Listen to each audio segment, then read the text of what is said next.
La peinture The Hand Resist Him de Bill Stoneham, une peinture qui a été mise en vente sur eBay en 2000 avec une légende qui prétend que les personnages dans la peinture se déplacent pendant la nuit.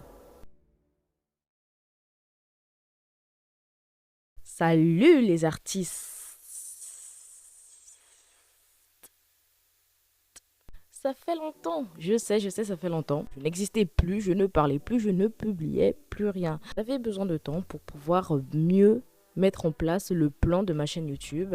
Alors pour ceux à qui ça intéresse, vous pouvez rester encore, je vais vous expliquer ce que va devenir ma chaîne YouTube. Et pour ceux à qui ça n'intéresse pas, il y a le timecode juste en dessous, vous pouvez passer directement à l'histoire. Je vais publier des vidéos un peu challenge artistique tous les mercredis et que tous les vendredis ou dimanches, je ferai une petite vidéo comme aujourd'hui, une vidéo d'horreur où je raconterai une histoire sur un artiste parce que n'oublions pas, je suis une artiste, vous êtes des artistes et nous, tout ce qui nous intéresse, c'est l'art. Quand je dis l'art, ça peut très bien toucher l'animation, la peinture, le dessin, ça peut très bien toucher les films, le jeu vidéo parce que n'oublions pas, c'est de l'art. On va dans des écoles d'art, dans des hautes écoles artistiques pour pouvoir faire des jeux vidéo, même si c'est quand même des sciences et des maths. Mais bon, trêve de blabla et c'est parti pour l'histoire.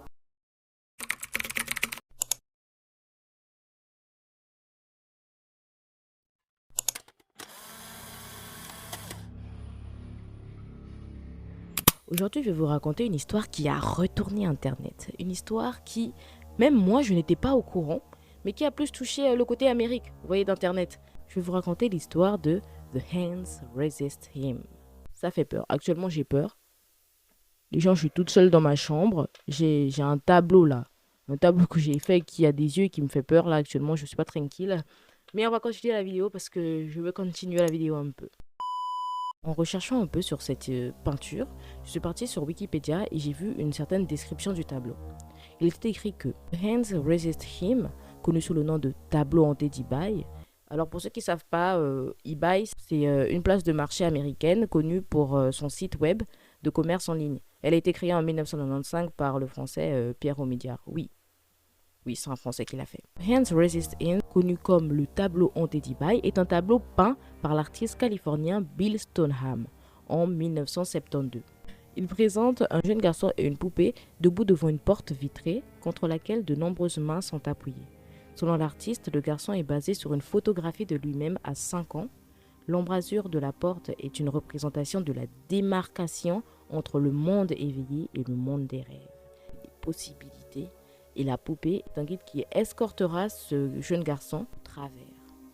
Les mains elles-mêmes représentent les vies alternatives ou les possibilités.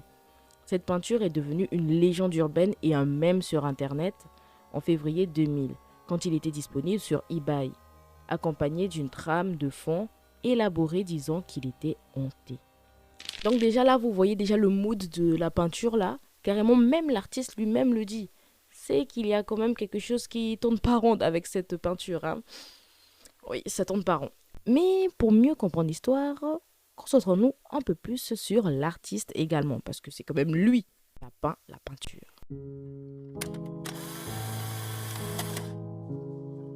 En gros, lorsque je faisais mes recherches, je suis partie sur une page Wikipédia.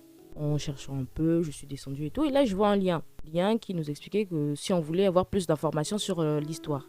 J'ai cliqué dessus et là j'avais une page qui disait, vous voyez 404 not found là, les pages comme ça, j'ai oublié comment ça s'appelle.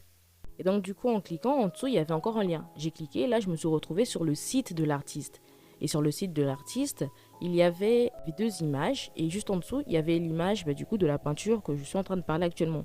J'avais cliqué dessus et quand on rentrait il y avait la description, l'histoire de la peinture, mais également un lien qui pouvait nous emmener vers l'artiste. Il y avait aussi une fenêtre qui pouvait nous emmener vers la description de l'artiste. Et l'artiste, il parlait en je.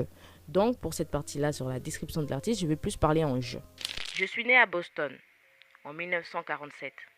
Et j'ai vécu mes 9 premiers mois dans un orphelinat. Mes parents adoptifs m'ont emmenée à Chicago. Ils sont finalement installés dans le sud de la Californie, où j'ai grandi. Je n'ai jamais connu mes parents biologiques, bien que j'ai entendu dire que ma mère avait été peintre de portraits. Ces dernières années, j'ai découvert que j'avais des demi-frères et des demi-sœurs, et par miracle, une sœur à part entière. Mon demi-frère Alan a confirmé que notre mère avait effectivement peint tout au long de sa vie. J'étais un bon élève, mais si j'ai choisi de ne pas obtenir de diplôme universitaire supérieur à l'Associate of Arts, ma passion était de faire de l'art. Je n'avais besoin d'une formation artistique dépassant les bases des matériaux et des techniques. Ma carrière professionnelle en tant qu'artiste a commencé en 1972, lorsque les Charles Feingarten Galleries ont passé un contrat avec moi pour 2 ans, et que j'ai fait mes études en 1974 avec une exposition individuelle. Henry Seldis de Los Angeles Times a écrit « Les peintres de Williams Stoneham sont à leur prime lorsqu'elles sont des plus étranges. » Dans ces cas-là, le jeune artiste est sur le point d'inventer la première peinture véritablement néo-surréaliste que j'ai rencontrée à ce jour et qui prolonge les fantasmes surréalistes dans le domaine contemporain. Les meilleures œuvres de l'exposition méritent l'attention des collectionneurs qui s'intéressent au surréalisme traditionnel sans pour autant s'opposer à un grand nombre de nouvelles tournures surprenantes. Un seul tableau a été vendu dans l'exposition, The Hand Resists Him. Un portrait de moi enfant de 5 ans. Cette œuvre a connu une certaine notoriété sur Internet sous le nom de tableau hanté d'eBay. De 1974 à 1992, j'ai commencé à travailler dans l'industrie du cinéma. D'abord avec Christopher Wallace, puis avec ILM, Industrial Light and Magic, en 1992.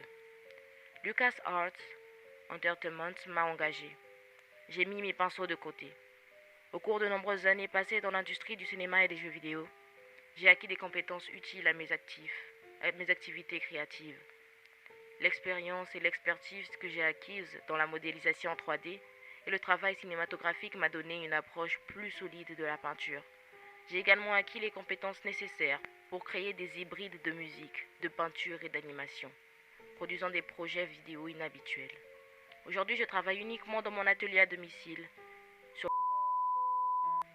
dans l'état où je vis avec ma femme, Patty. Mon travail est une exploration de concepts figuratifs et texturaux influencés par l'environnement urbain et maintenant rural et les forces sociales, politiques à l'œuvre dans le monde d'aujourd'hui. Déjà, vous voyez, le Boog, il est normal. C'est un artiste quand même normal qui a quand même eu une enfance pas très facile, j'imagine, parce que vivre dans un orphelinat et avoir que des parents adoptifs, c'est pas génial non plus. Mais on va dire qu'il a quand même une vie normale et qu'il a juste décidé d'utiliser le réalisme pour se faire un nom. Et on va dire que ça a assez marché. Mais il y a quand même quelque chose qui m'a interpellée dans son histoire, ou plutôt dans le site où on raconte son histoire. Eh bien, lorsqu'on retourne sur la fenêtre qui parle de l'œuvre, eh bien, on peut voir toutes les œuvres qui sont reliées. Déjà, j'ai trouvé ça assez étrange. Ça veut dire qu'il y a eu des suites peut-être. Mais ça, je ne sais pas. Je vais en parler un peu plus tard.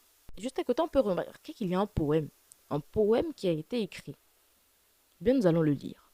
C'est grâce à ce poème que le titre du tableau a été inspiré. Écoutez bien. Il est de ceux qui voient des visions. Ses traits les relèvent. Dans un élan de couleur, de folie, de mystique. Et sa tête est le centre le plus élevé. Elle doit affronter son ennemi. Les mains lui résistent. Comme le secret de sa naissance, sa présence est le battement de cœur du sanctuaire. Ressenti dans l'obscurité et dans la passion, son sang est le seul don à ce silence. De Ponseti, en 1971. Bien, Ponseti a écrit ce poème où on peut un peu comprendre que la personne dont il parle est un peu coincée dans le passé. Elle parle de sa naissance, de toutes les vies qu'elle aurait pu vivre. Et on le comprend mieux quand on voit l'œuvre. Que oui, il aurait pu avoir plusieurs vies alternatives différentes, mais que c'est un peu sa naissance qui a fait qui il est aujourd'hui.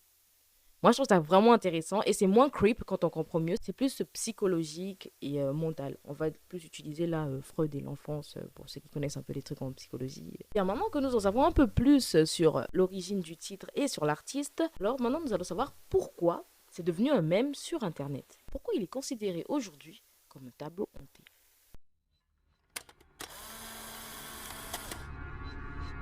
Le tableau a été exposé pour la première fois à la Feingarten Gallery de Beverly Hills, en Californie, au début des années 1970.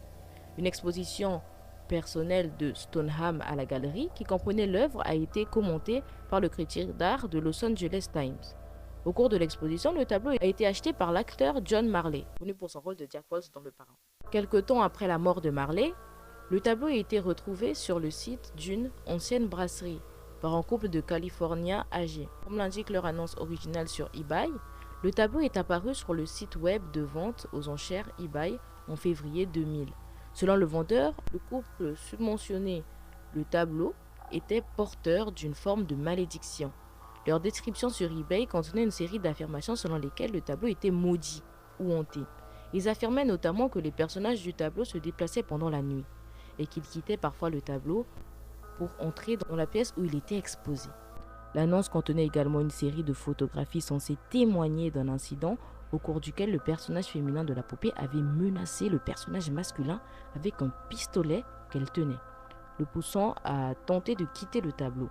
L'annonce contenait une clause de non-responsabilité dégageant le vendeur de toute responsabilité en cas d'achat du tableau. Donc pour vous dire que juste pour l'acheter, là, ça faisait quand même un peu peur. La nouvelle de l'annonce a été rapidement diffusée par les internautes qui ont transmis le lien à leurs amis ou écrit leur propre page à ce sujet. Certaines personnes ont affirmé que le simple fait de regarder la photo du tableau les avait rendus malades ou leur avait fait vivre des expériences désagréables. Finalement, la page de la vente aux enchères a été consultée plus de 30 000 fois. Après une première enchère de 199 $, le tableau a finalement reçu 30 offres et a été vendu pour 1 025 000 $. L'acheteur, Perception Gallery, à Grand Rapids, Michigan, a finalement contacté Bill Stoneham et lui a raconté l'histoire inhabituelle de la vente aux enchères sur eBay et de l'acquisition de l'œuvre. Il s'est dit très surpris par toutes les histoires et les interprétations étranges des images du tableau. Selon l'artiste, l'objet que le vendeur d'eBay en prit pour un pistolet, eh bien, ce n'était en fait rien d'autre qu'une pile sèche d'un vêtement de fil. Genre vraiment même l'artiste s'est dit mais vous êtes fou ou quoi. Non, c'est pas un pistolet en fait, c'est moi qui ai fait le truc. Je vous dis que c'est juste des vêtements. Ok. Stoneham rappelle que le propriétaire de la galerie dans laquelle le tableau a été exposé pour la première fois et le critique d'art qui l'a évolué sont tous deux décédés moins d'1 an après avoir été en contact avec le tableau.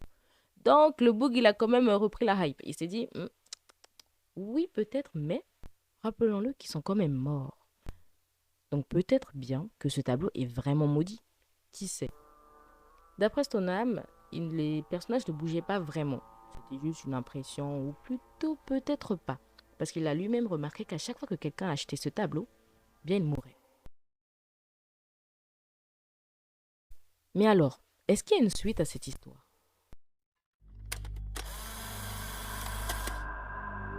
Et c'est la pause. Attendez, restez tranquille. On va un peu sortir du mood horreur et on va se reposer pendant quelques secondes. Juste pour vous rappeler de vous abonner, de commenter, de partager si ça vous a plu. Vraiment, ça m'aiderait beaucoup.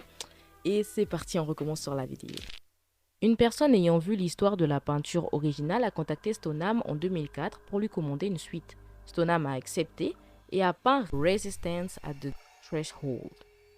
La suite représente les mêmes personnages plus de 40 ans plus tard, dans le même style que l'original. Une deuxième commande, Threshold of Revelation, a été achevée en 2012 et peut être vue sur le site web de Stoneham. Plusieurs années plus tard, une troisième commande a été demandée, cette fois pour un préquel. Stoneham a créé The Hands Invent Him, les mains l'inventent, représentant l'artiste sous les traits d'un garçon qui se trouve derrière la porte du tableau original et qui tient un pinceau, entre autres éléments visuels. En gros, c'est comme si c'était lui du passé qui dessinait lui du passé, mais avec toutes les alternatives, etc., etc. 15 mai 2017, le Haunted Museum de Las Vegas, au Nevada, a annoncé qu'il avait acquis le tableau de l'après-quel. Les 3 tableaux recommandés peuvent être vus sur la page du site web de Stoneham, intitulé The Hands Resist Him. En 2021, donc pour vous dire que c'est récent, Stoneham a créé ce qu'il dit être le dernier tableau de la série. Oui, c'est le dernier tableau de la série. What Remains dépeint le décor de la peinture originale comme étant détérioré et parsemé de détritus, de vie et d'histoires antérieures. Et voilà, c'est la fin. J'espère beaucoup que cette histoire vous aura plu. Moi, elle m'a plu.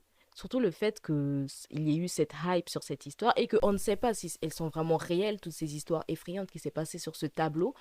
En fait, on en apprend un peu plus sur l'artiste et aussi sur sa vision de qui il était et qui il est aujourd'hui.